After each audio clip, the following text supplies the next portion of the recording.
Good afternoon everyone, I am Poonam Bisht. आज हम बात करेंगे डेवलपमेंट कम्युनिकेशन के बारे में।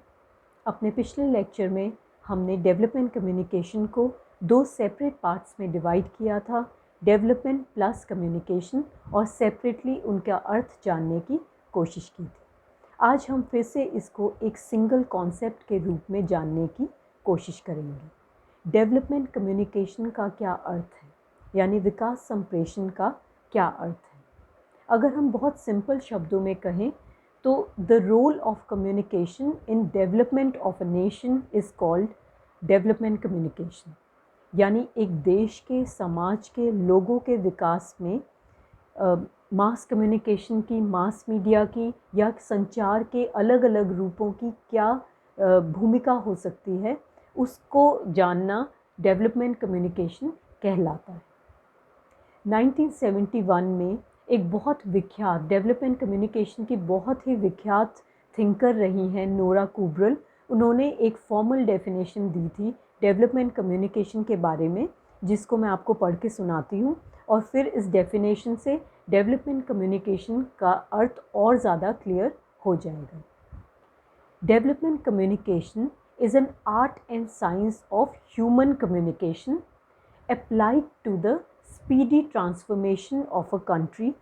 and mass of its people from the state of poverty to the dynamic state of economic growth that makes possible greater social equality and larger fulfillment of human potential। इस व्याख्या को हम थोड़ा break करने की कोशिश करते हैं। डेवलपमेंट कम्युनिकेशन को नोरा कुबरल ने आर्ट और साइंस कहा है, और इसकी साइंटिफिक एप्लीकेशन पे, इसको साइंटिफिकली यूज़ करने को, इस टूल को, कम्युनिकेशन के टूल को, इस पे उन्होंने ज़ोर दिया है कि डेवलपमेंट कम्युनिकेशन वो सारे प्रयासों का नाम है जिसको हमें साइंटिफिकली वेल प्लान तरीके से इस्तेमाल करना चाहिए इन गोल्स की फुलफिलमेंट के लिए, इन लक्ष्यों की प्राप्ति के लिए। Speedy transformation of a country, एक देश में बदलाव लाने के लिए, पॉजिटिव बदलाव लाने के लिए, ताकि जो भुखमरी या गरीबी है और गरीबी रेखा के नीचे जो लोग रह रहे हैं उनको इकोनॉमिक ग्रोथ की ओर, उनके आर्थिक विकास की ओर उनको ले जाया जा सके, और समाज में संतुलन बने, समाज में बराबरी का सबको अधिकार मिले, इसकी कोशिशें होनी चाहिए। And larger fulfilment of the human potential, यानी ह्यूमन रिसोर्सेज की बेस्ट यूटिलाइजेशन हो, इसकी कोशिशें एक कंट्री को करनी चाहिए। और जो रोल कम्युनिकेशन का इन कोशिशों में होगा वो कॉन्सेप्ट है डेवलपमेंट कम्युनिकेशन, जिसके बारे में हम डिटेल में आज और आने वाले सभी लेक्चर्स में पढ़ेंगे। तो डेवलपमेंट कम्युनिकेशन से बहुत सारे अलग अलग कॉन्सेप्ट जुड़े हुए हैं कि देश के विकास के लिए, समाज के विकास के लिए, समाज में एक बराबरी का एटमॉस्फेयर हो, अपलिफ्टमेंट हो पुअर की, जो पॉवर्टी ड्रिवन इलाके हैं वहाँ पे उनको वो अपने स्वावलंबी बने, वो अपने पैरों पे खड़े हों, अपनी दिनचर्या वो आसानी से गुजार सकें, और जो सोशल इविल्स हैं हमारे समाज में उनको दूर किया जा सके, इलिटरेसी पे कंट्रोल हो, ज़्यादा से ज़्यादा शिक्षा का प्रचार और प्रसार हो, और जो मार्जिनलाइज सेक्शंस हैं उनको आगे लाया जा सके, और ओवरऑल एक कंट्री की डेवलपमेंट हो सके। इन सभी प्रयासों में जो भूमिका कम्युनिकेशन की एक टूल के तौर पे रहेगी वो डेवलपमेंट कम्युनिकेशन कहलाती है। अब हम बात करते हैं उन सारे हिस्टोरिकल फैक्टर्स की कि डेवलपमेंट के विषय में हमने पिछले लेक्चर में भी ये बात कही थी कि ऐसा क्या हुआ, ऐसे कौन से हालात बने जिसकी वजह से विकास के बारे में और विकास में कम्युनिकेशन की, संचार की जो भूमिका है उसके बारे में इतने ज़्यादा डिस्कशंस, इतना ज़्यादा डिबेट होने लग गए। सेकेंड वर्ल्ड वॉर के बाद, यानी द्वितीय विश्व युद्ध के बाद, जिस तरह के पॉलिटिकल और इकोनॉमिक हालात बन गए थे विश्व में, जो जिस तरह के हम कह सकते हैं राजनीतिक और आर्थिक हालात और बदलाव आए थे सेकेंड वर्ल्ड वॉर के बाद, उसने जन्म दिया एक ऐसी कोशिशों में जिसमें रिसर्चर्स डेवलपमेंट को बहुत सीरियसली लेने लग गए, इस कॉन्सेप्ट को, और शायद ही कोई और कॉन्सेप्ट, कोई और आइडिया है डेवलपमेंट के अलावा जिस पे अभी तक इतने साल बाद भी इतने ही डिस्कशंस हो रहे हैं। तो ऐसा क्या हुआ था सेकेंड वर्ल्ड वॉर के बाद?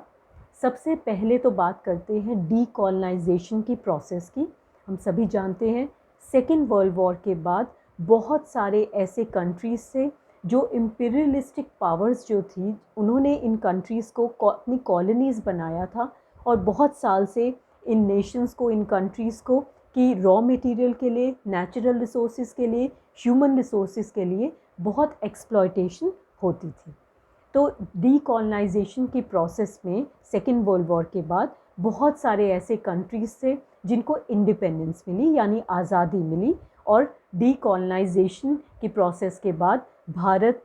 और उसके अलावा बहुत सारे एशियन कंट्रीज़ से, बर्मा जिसको अब म्यांमार के नाम से जाना जाता है, सिलोन जिसको अब श्रीलंका कहते हैं, और मलेशिया, और उसके अलावा फ़िलीपींस, इंडोनेशिया और घाना, साउथ अफ्रीका, इस तरह से बहुत अफ्रीकन कंट्रीज़, एशियन कंट्रीज़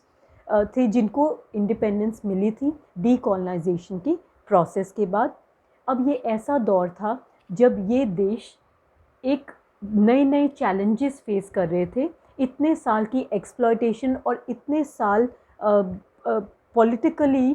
यानी राजनीतिक दास्ता के बाद, इतना ज़्यादा गुलामी सहने के बाद अब फाइनली वो टाइम आया था जब ये कंट्री डेवलपमेंट के यानी विकास के पथ पे आगे बढ़ने वाले थे। लेकिन ये राह बहुत ज़्यादा आसान नहीं थी। भूखमरी, गरीबी और इतने सोशल इविल्स, इलिटरेसी यानी अनपढ़ता, और बीमारियां, माल न्यूट्रिशन, न जाने कैसी कैसी परेशानियों से इतने सालों से, इतनी सदियों से, इतने डेकेड से ये देश गुज़र रहे थे। तो इनकी जो रिहैबिलिटेशन या रिकंस्ट्रक्शन की प्रोसेस थी, नया संविधान बनाना, कंट्री को नए सिरे से उसके समाज में बदलाव लाना, पॉलिटिकली नए नए डिसीजंस लेना, तकनीक और साइंटिफिक इन्वेंशंस की दृष्टि से भी बहुत ज़्यादा पिछड़ते जा रहे थे। तो उसमें भी इनको डेवलपमेंट करने की ज़रूरत थी। ऐसे मौके में जो डेवलप्ड कंट्रीज से, जो पहले इम्पीरियल पावर्स थी, जो कॉलोनीज़ बना के रखते थे, वो ऐसे मौके को भुनाना चाहते थे, क्योंकि डीकॉलोनाइजेशन की प्रोसेस के बाद भले ही उनके हाथों से कॉलोनीज़ निकल गई हों, लेकिन वो इस कोशिश में लगे थे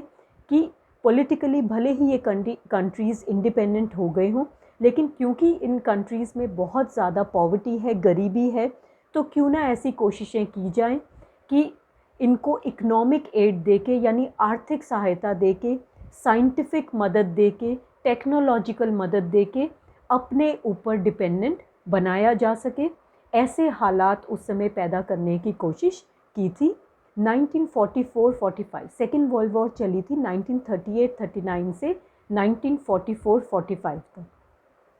अब सबसे बड़ी डेवलपमेंट जो हुई थी डीकॉलोनाइजेशन के बाद, वो थी इंटरनेशनल ऑर्गेनाइजेशन सेटअप की गई, जैसे world bank, IMF, United Nations, और इनके थ्रू मल्टी मिलियन डॉलर्स के एड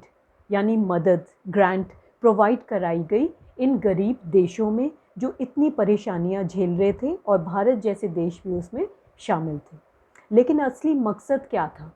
अमेरिका का, ब्रिटेन का और दूसरी जो डेवलप्ड पावर्स थी, डेवलप्ड इकोनॉमीज़ थी, उनकी असल मंशा क्या थी? ये अमेरिकी राष्ट्रपति प्रेसिडेंट हैरी ट्रूमैन, उन्होंने अपना जो इनॉग्रल सेशन था उसमें एक स्पीच दी थी, जिसकी 3 लाइनें मैं आपको पढ़ के सुनाऊंगी। इससे इन देशों की, इन डेवलप्ड इकोनॉमीज़ की मंशा जाहिर हो गई थी कि कैसे ये डेवलपमेंट एड के नाम पे अपना गुलाम बनाए रखना चाहते थे ये न्यूली इंडिपेंडेंट कंट्रीज़ को। ट्रूमैन ने बोला, we must embark on a bold new program for making the benefits of our scientific advances and industrial progress available for the improvement and growth of under developed areas. यानी officially developed economies ने, खासकर America ने, इस world की economy को, economic structure को 2 parts में divide कर दिया। एक डेवलप्ड यानी मॉडर्न इकोनॉमीज़, और बाकी जो न्यूली इंडिपेंडेंट कंट्रीज़ थी जिसमें भुखमरी और गरीबी थी, परेशानियां थी, जैसे भारत और भारत जैसे दूसरे एशियन और अफ्रीकन कंट्रीज़, उनको इन्होंने third world under developed areas का ट्रेडिशनल इकोनॉमीज़ का दर्जा दे दिया था और कहा कि हम अपनी साइंस और टेक्नोलॉजी से, अपने इकोनॉमिक एड से और अपने डेवलपमेंट के मॉडल से आपको हेल्प करेंगे कि आप भी हमारे ही कंट्रीज़ की तरह डेवलप्ड बने, विकसित हों, और इसके लिए हम आपकी मदद करने के लिए तैयार हैं। यानी नाक को ऐसे ना पकड़ के गोल घुमा के पकड़ना था, लेकिन कोशिश थी कि अपने अधिकार छीनने ना पाएँ, भले ही इकोनॉमिक हेल्प ना बोला जाए, एडेड डेवलपमेंट हेल्प करके उसको नाम दिया गया। और आने वाले सालों में इतने सारे डेवलपमेंट से जुड़े दृष्टिकोण सामने आए, इतने सारे मॉडल्स बने, जिस पे डेवलप नेशन यानी वेस्टर्न वर्ल्ड ने भारत और भारत जैसे दूसरे अंडर डेवलप्ड कंट्रीज़ को ये बोला कि आप हमारे इन डेवलपमेंट के मॉडल्स को, विकास के इन दृष्टिकोण को यदि आप अपनाएंगे तो आप भी हमारी तरह विकसित कहला सकते हैं, बड़े इंडस्ट्रियलाइज्ड नेशन बन सकते हैं। तो हम आपको बताएंगे कि कैसे अपना विकास करना है। तो आने वाले सालों में किस तरह से 1950s में, 60s में, 70s में, 80s में, 90s में और अभी तक विकास से जुड़े अलग अलग दृष्टिकोण सामने आए हैं, अलग अलग जिसको कहते हैं मॉडल्स या अलग अलग व्यू पॉइंट सामने आए हैं, अलग अलग थिंकर्स के द्वारा दिए गए हैं, एक दूसरे को की क्रिटिसिज्म भी की गई। उसके बारे में आने वाले लेक्चर्स में हम डिटेल से पढ़ेंगे कि कैसे विकास को लेके इतना जो ऑब्सेशन था पूरे वर्ल्ड का, क्यों इतना कंटिन्यू आज तक हो रहा है, उसके क्या कारण हैं, और इन विकास के मॉडल्स में कम्युनिकेशन की, मास मीडिया की किस तरह की भूमिका रही है, और उन्होंने कहा कि कैसी भूमिका होनी चाहिए, उसके बारे में भी हम डिटेल में पढ़ेंगे आने वाले लेक्चर्स। आज के लिए इतना ही। Thank you so much and have a great day.